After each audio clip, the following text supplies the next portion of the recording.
O melhor dos dois mundos você encontra na graduação semipresencial URI. Cursos feitos para quem quer horários flexíveis e aproveitar a mega estrutura de uma universidade. O jeito URI de fazer do seu jeito. Inscrições abertas. O que faz você escolher a escola para seu filho? O investimento? A localização? A estrutura? Não. A melhor escola para o seu filho é aquela que prepara ele para a vida. Escola de Educação Básica da URI Erechim. A melhor escola da região no Enem. A escola que acredita nos valores familiares. A escola que oferece atividades que te formam para a vida. Pois a vida é uma escola. Matrículas abertas.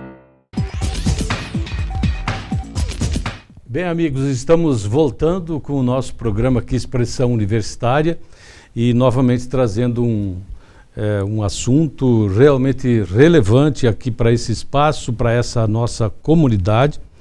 Ainda estamos falando sobre o Fórum do Direito, que comemorou os 30 anos do curso de Direito da nossa universidade. E hoje, para falar especificamente sobre um dos temas desse fórum, que foi a pluralidade nas relações afetivas. Para falar um pouco a respeito disso, nós temos o prazer de receber no programa de hoje o professor Rodolfo Pamplona Filho, da Universidade de Salvador. Não sei se é assim que posso lhe apresentar. Também pode. Eu sei que tem uma série de outras designações, né, da sua pessoa e do seu trabalho. E também temos conosco aqui a presença da nossa professora Caroline Sene, que vai me ajudar aqui nos questionamentos, porque afinal ela, como professora do curso de Direito, pode me ajudar melhor ainda a indagar e conversar um pouco sobre esse assunto aqui com o Dr. Rodolfo. Bem, em primeiro lugar, obrigado pela sua presença chegando da Bahia. Seu primeiro compromisso praticamente é participar desse nosso encontro aqui. Então, é o meu primeiro compromisso, é uma satisfação imensa estar aqui em Erechim. É a primeira vez que eu venho à cidade e foi uma epopeia sair de Salvador para cá. Estou ligado, então, para vir aqui fazer uma palestra de noite, eu tive que passar, são 3 dias praticamente nessa ida e vinda, mas é uma satisfação imensa e ainda mais sendo a celebração de 30 anos de um curso de direito sério e ter a possibilidade de prestigiar os docentes e os discentes e toda a comunidade que tramita, que orbita em torno deste curso, para mim é uma satisfação imensa. Bom, este assunto, pluralidade nas relações afetivas, eu acho que é importante explicar um pouquinho para o nosso público o que significa isso. É claro que as pessoas já estão imaginando do que se trata, mas nada melhor do que a sua presença para explicar um pouquinho mais. Depois a professora Caroline também vai participar da conversa. Esse é um tema fascinante, é objeto das minhas reflexões e pesquisas, tanto da Universidade de Salvador como da Universidade Federal da Bahia, há muitos anos. E é preciso compreender que a ideia de pluralidade é a ideia de respeito à diversidade, a respeito principalmente a quem não se é, mas no respeito a quem outras pessoas são. E dentro dessa compreensão, a ideia de pluralidade é o exercício de liberdade, no seu sentido mais amplo, mas também de empatia. E essa ideia, ela fica muito evidente no campo das relações de família, justamente na superação de um único modelo de família. Porque se nós olharmos a legislação brasileira, nós vamos verificar que nós tínhamos um modelo de família único, inequívoco, patriarcal, calcado no homem e calcado numa única modalidade de constituição, o casamento. E tudo aquilo que não fosse decorrente daquele formato, que queime no mármore do inferno. A lógica era imaginar que qualquer tipo de relação afetiva que não fosse naquele modelo constituído, seria algo que seria objeto da discriminação, do desprezo da sociedade.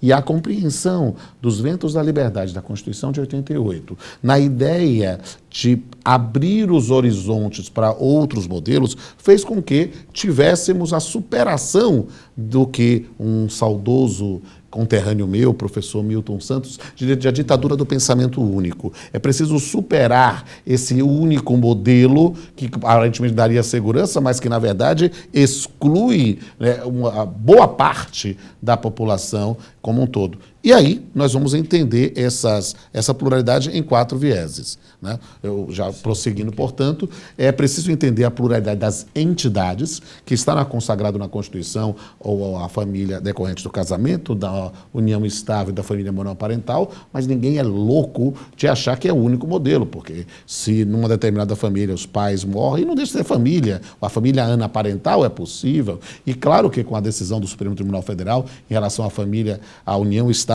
homoafetiva, a família decorrente da relação homoafetiva, nós temos mais um modelo que não está previsto originalmente na Constituição, mas que decorre desse âmbito de liberdade. Mas não é somente das entidades, é sair da restrição de um único modelo da Constituição e para admitir outras modalidades, mas também da compreensão das linhas parentais. Hoje nós falamos, e o Supremo também já tem decisão sobre a multiparentalidade, né, como a possibilidade da coexistência de 2 pais ou 2 mães, né, dentro dessa relação. O que a gente sempre pensa, muitas vezes, nas famílias recombinadas, nas famílias mosaico, nas famílias reconstituídas, pessoas que se divorciaram e constituíram uma nova família que já tinha outros filhos e, de repente, o homem dessa família se torna uma figura parental para os filhos da nova esposa, ou a mãe, né, se torna uma nova referência materna para os filhos deste pai. Então é preciso compreender que a ideia da paternidade socioafetiva, pai é quem cria, né, é algo que encontrou resguardo na jurisprudência do Supremo Tribunal Federal. Mas não é só isso. Há uma terceira viés, uma terceira perspectiva para falar de pluralidade das relações afetivas, que diz respeito aos sujeitos. Por quê? Porque nós estamos num determinado modelo cultural brasileiro, né, que é um modelo predominante da família binária, né? Homem e mulher, homem, mulher, mulher. Mas por que fechar a porta para possibilidade do exercício do chamado poliamor ou da poliafetividade, né? Eu fico brincando, dizendo, olha, se eu for islâmico e eu tiver 4 esposas, você não acha isso estranho. Por que isso não pode estar no nosso ordenamento? Então, é algo de fatos da vida. Todo mundo conhece na sua cidade, no seu canto, alguém que tem 2 famílias simultâneas. O Supremo não abriu muito o respaldo disso, mas é uma matéria que pode ser objeto de Constituição, tendo em vista a necessidade de regular, porque são famílias, são pessoas, e que precisam ter uma compreensão nesse ponto. E a 4ª modalidade, né, é uma discussão também da contemporaneidade, é a pluralidade de gênero, né? Por quê? Porque nós cada vez mais temos uma preocupação de inclusão de uma parcela da população que se denominou de LGBTQIA+, ou seja, mas especialmente no trans, homens trans, mulheres trans, a compreensão de uma pluralidade de gênero, né? Há uma filósofa feminista, Judith Butler, né, que diz quantos gêneros existem? Bem, segundo ela, talvez os 8 bilhões. Cada um de nós pode constituir talvez um novo gênero. E dentro dessa ideia, talvez sair de uma concepção binária de apenas um gênero masculino ou um gênero feminino impõe o reconhecimento, talvez, de um novo modelo de família. Tentei ser o mais breve possível. Não, está ótimo assim, professor. Eu só quero colocar a professora Carolina na conversa e dizer... Isso tudo é trabalhado no curso de Direito já? Sim, com certeza. E nós temos reflexos não apenas no direito de família, mas essa falta de reconhecimento, a gente identifica reflexos que depois são vistos nas decisões judiciais no direito previdenciário, por exemplo. E o que eu me questiono, e até anotei aqui para trazer para debate quanto aos sujeitos, é a questão do 235 do Código Penal, que a gente ainda tem a previsão de bigamia. Então, no nosso estado, nós tivemos recentemente uma decisão que reconheceu o poliamor. Exato. E, ao mesmo tempo, nós temos ainda no nosso Código Penal, bem antiguinho também, né, que ainda não é contemporâneo e não se adequou à sociedade que nós temos hoje, que tenta desconstruir um pouco daquela sociedade patriarcal, a previsão do crime de bigamia.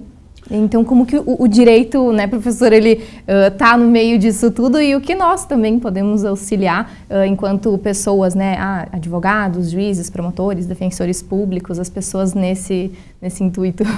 Essa questão da bigamia é sensacional. É preciso entender qual é o bem jurídico que é violado no tema da bigamia. Porque muitas vezes a noção da boa-fé, a noção da própria administração do Estado. É preciso entender que o reconhecimento de uma entidade familiar não importa necessariamente no reconhecimento de uma entidade familiar pelo casamento. Né?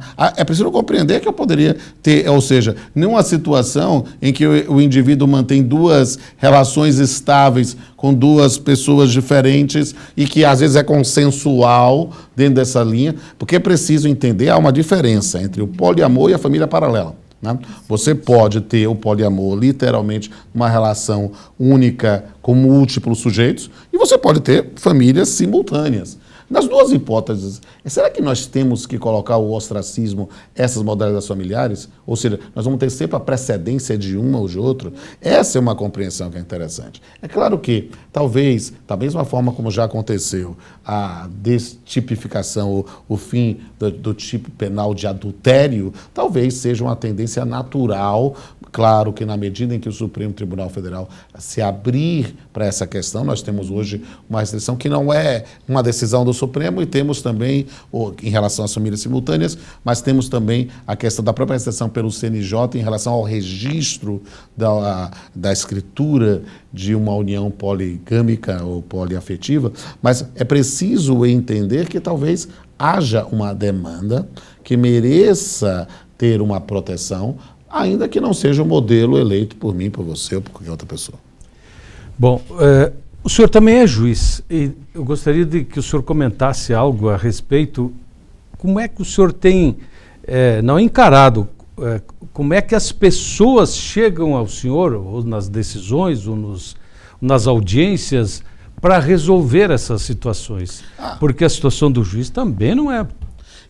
Definitivamente, é preciso entender que, como magistrados, nós temos que atuar de acordo com as baremas da Constituição e, dentro dessa perspectiva, a aplicação das leis que se afinam com esse modelo. Eu já tive situação de reconhecer uniões paralelas, né? Não foi um poliamor, mas uma união paralela, e foi uma situação muito peculiar, inclusive. Era uma consignação e pagamento trabalhista de uma empresa em que o cobrador de ônibus dessa empresa faleceu, só que ele tinha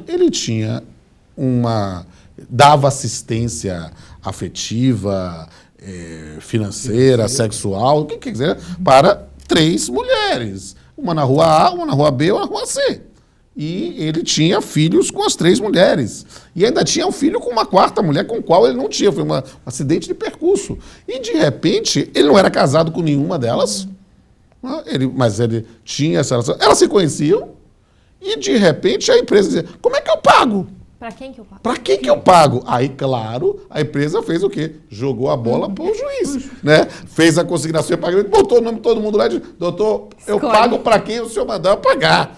E quando chegou para mim, eu conversando, entendeu? De boa, inclusive a 4ª. Eu disse, não, eu estou aqui só porque eu tenho um filho com ele. E aí, ele é herdeiro, tá assim, mas eu não estou ganhando para mim, é só para... Eu via de tudo de boa, todo mundo tranquilo, não havia discussão, não havia casamento, não havia alguma situação que impusesse uma regra de ordem pública. Está todo mundo de bem. Tá todo mundo. Eu digo, vamos fazer o seguinte, não vou fazer uma meia-ação, nem uma triação, vou fazer uma tetração e vamos dividindo por cabeça os filhos, verificando os dados, verificar os valores, não sei o quê. Chama o Ministério Público e vamos fazer em forma de um acordo, mas bota o Ministério Público para acompanhar. E de repente tudo se resolveu. É preciso, talvez, empoderar as pessoas para reconhecer a legitimidade das suas formas de constituição de família e, nessa perspectiva, respeitar a sua autonomia. Afinal, como diz o meu conterrâneo Caetano Veloso, cada um sabe a dor e a delícia de ser o que é. Detalhe, isso, posso estar até errado, professor, mas o senhor resolveu isso na boa na Bahia. Na Bahia. Será que no Rio Grande do Sul seria igual? Eu digo o seguinte, nós vivemos um país continental, com culturas, com perspectivas diferenciadas. E eu senti isso na minha própria casa. Meu pai era catarinense, minha mãe é do interior da Bahia. E, de repente, a gente compreende a minha perspectiva de como autor, como professor, fazer palestras em todos os cantos, né? Faz com que nós conheçamos realidades distintas, culturas distintas. Na própria condição, a Bahia é um estado que seu território é do tamanho de muitos países. Eu fui juiz no extremo sul da Bahia, numa cidade chamada Teixeira de Freitas, que era uma cidade com uma cultura protestante muito forte. E depois de lá saí para ser juiz em Porto Seguro, que era uma cidade com uma perspectiva cultural, moral completamente diferenciada. É preciso entender. Na condição de magistrado, o magistrado tem de conhecer a sua sociedade, conhecer a sua comunidade, entender os seus valores fundantes e se adaptar a ela. O que nós não podemos, e esta é talvez uma das minhas lutas do ponto de vista acadêmico, é impor um modelo único. A lei tem que ser flexível o suficiente para admitir as várias modalidades de constituição de família.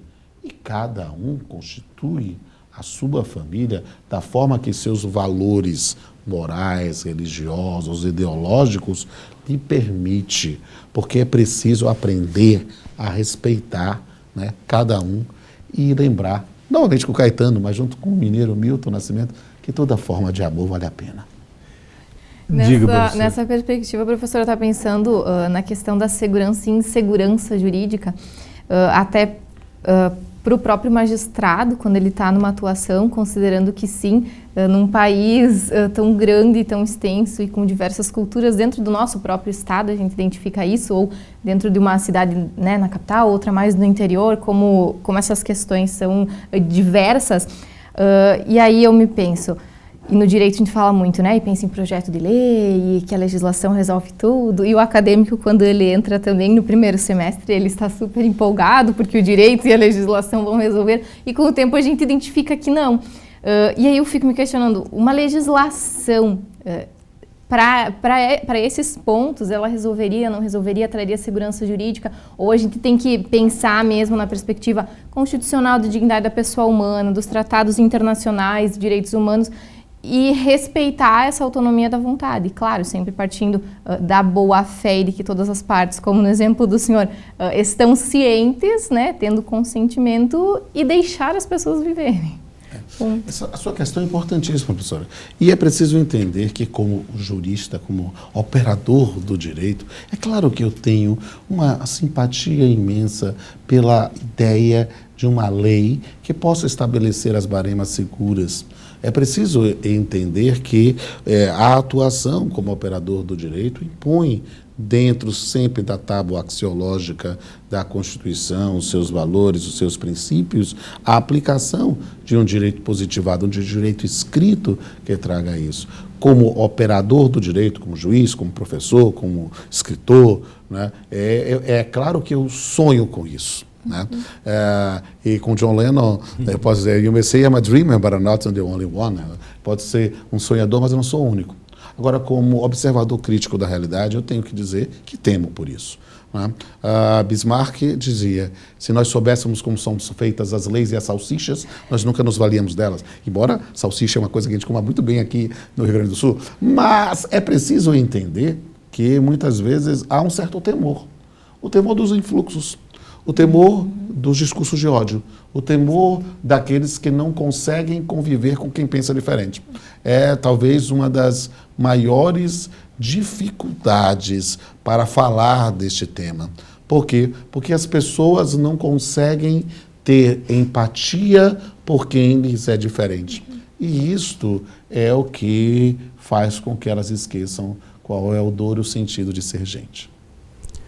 Eu acho que o senhor fala uma palavra importante, que é empatia, e é fácil, é bonita, mas difícil de pôr em prática. Né? Quantas vezes eu percebo como as pessoas, às vezes, já te olham com com preconceito. Eu falo sobre meu livro de Direito de Família, eu lancei em 2010, né? Eu ensino relações de família há mais de 20 anos. E quantas vezes, quando eu falando sobre união afetiva, as pessoas, você é gay? Aí eu dizia, mas meu amigo, por que eu... Então falou, eu sou hétero, mas eu posso defender. Quando eu falo sobre união poliafetiva, você tem 2, 3 mulheres? Não. Mas é preciso compreender que nós temos que pensar nessas circunstâncias. E é muito interessante resgatar a pergunta trazida sobre como pensar isso no Rio Grande do Sul ou pensar isso no Acre. Basta, talvez, sermos mais coerentes com a história. Pense a mesma decisão na Bahia, no Rio, em São Paulo, no Rio Grande do Sul e no Acre em 2023. Vamos retroagir 50 anos? Vamos para 1973, antes da lei do divórcio no Brasil. Vamos pensar como é que era vista a mulher desquitada no Brasil. A forma como era vista é algo que eu não posso nem falar aqui no programa. Mas perceba como a compreensão de um preconceito, filhos havidos fora do casamento, o Código Civil, inclusive, tratava de filhos espúrios. E eu que ensino direito civil muito tempo antes do Código Civil de 2002, eu lembro, para eu falar isso, ainda base na Constituição de 88, eu explicar, está no Código, mas isso não pode ser levado em consideração. Né? Note, eu costumo dizer, e falo isso com liberdade, se você olha o Código Civil 16, o artigo 176, parágrafo 1º, havia um direito do homem de devolver à mulher. No prazo de 10 dias, se descobrisse que ela já tinha sido deflorada, não por ele, naturalmente. Perceba, um resquício de uma sociedade machista, misógina, excludente da própria noção de liberdade e autonomia da mulher. Então, é preciso compreender que muito precisa ser feito. Eu costumo dizer que talvez algumas das minhas lutas eu não veja mais em vida. Mas eu espero deixar um mundo melhor para os meus filhos. Eu acho, professora Caroline, que está aí um prato cheio para os futuros profissionais do direito. Eu acredito que vai ser, está sendo, mas vai ser muito mais, vai ter trabalho à vontade, porque isso vai crescer muito, né, professora? Com certeza, tanto no aspecto da pesquisa científica dentro das universidades, que é um dos pilares, né, da nossa universidade, que a gente sempre fala, né, conhecimento, pesquisa e extensão, quanto na parte prática, na atuação das mais diversas áreas. Eu, enquanto advogado na iniciativa privada, autônomo, defensor público, promotor, eu ter esse respeito e entender que a cultura, assim como o direito, é vivo e a gente evolui, ainda bem. Não faz tanto tempo assim, se a gente for pensar que a mulher estava nessa condição, e eu acho que é por isso que é tão difícil quebrar e romper com essas barreiras. Mas precisamos superar as nossas incompreensões, né, professor? É preciso, na verdade... Os tabus, os chamados tabus. É preciso, na verdade, permitir que cada indivíduo, né, faça a sua reflexão, a sua análise e compreenda que ele não faz por mal. Ele foi criado em uma sociedade que lhe trouxe modelos e ele tomou isso desde pequeno. Mas talvez repensar e começar a entender que o modelo que aprendemos ou que recebemos de nossos pais e avós não necessariamente deve ser o único modelo, ou é o modelo certo. A menos que queiramos retroceder a uma sociedade em que a professora Caroline vai ter que se limitar à sua condição de ficar em casa, tomando conta dos filhos, né? Entende? Então é algo, é preciso entender que tudo que foi objeto de conquistas, de movimentos, da própria reflexão, da própria maturação legislativa, é algo que precisa ser contextualizado para superar os nossos próprios preconceitos. Pois é, professora. Fica à vontade para fazer uma última pergunta, então.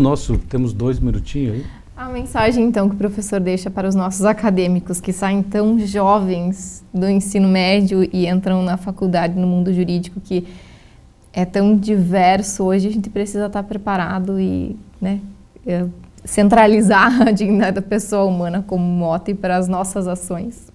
Meu amigo e minha amiga, você que está entrando no curso, você está saindo no curso, você que é recém-formado, recém-egresso e que ainda está pensando nessas novas perspectivas, não tenha pudor, não tenha medo de se aprofundar. Compreenda a importância do respeito à diversidade, a ideia da tutela dos direitos humanos, a compreensão dessa visão mais ampla das famílias. Você tem um espaço amplo para pesquisa nos seus TCCs, nas suas dissertações de mestrado, nas suas teses de doutorado. Você tem um campo profissional imenso na advocacia, no Ministério Público, na Defensoria, na magistratura. Você tem um campo para buscar, não somente a academia ou a profissionalidade, mas buscar uma sociedade mais justa e igualitária. Eu confio em você. Perfeito. Obrigado pelo seu recado final e também quero fazer um agradecimento especial ao senhor que enfrentou uma verdadeira epopeia para chegar até aqui. E é dessas pessoas que enfrentam essas epopeias que a URI é uma universidade comunitária e talvez diferente e que não mede sacrifícios para trazer pessoas como o senhor para fazer a diferença também num evento como esse, significativo, de 30 anos de um curso, apenas um ano a menos do que a própria universidade, professor, muito menos do que as suas universidades, onde o senhor trabalha lá em Salvador. Então, eu quero aqui manifestar o nosso agradecimento em nome do curso, em nome da universidade e da nossa comunidade por estar presente aqui conosco. E eu agradeço a oportunidade de estar aqui com vocês. E acredite no estudo, acredite no seu aperfeiçoamento. Não há melhor forma de você encontrar a emancipação do que se preparando para tudo que vai enfrentar. Mais uma vez, o nosso abraço ao professor Rodolfo, que nos brindou com essa presença aqui nesse nosso espaço. Professora Caroline, outras vezes, certamente a senhora está mais perto aqui, não precisa enfrentar uma epopeia para chegar até aqui. É só subir uns andares aí e vir gravar conosco aqui. Ok? E a você em casa, que semanalmente nos prestigia, está diariamente prestigiando esse nosso espaço do Expressão Universitária, nosso carinho, nosso abraço, até o próximo programa. O amanhã é você quem faz. Pós-graduação URI. Potencialize seu amanhã. Cursos presenciais, semipresenciais e EAD com conceito máximo no MEC. Confira descontos e inscreva-se em uricer.edu.br/pós. Fale a língua que seu mundo fala. Centro de Línguas URI Erechim, com apoio pedagógico da Cambridge University Press. Material didático internacional e professores com experiência no exterior. Centro de Línguas URI Erechim. Matrículas abertas.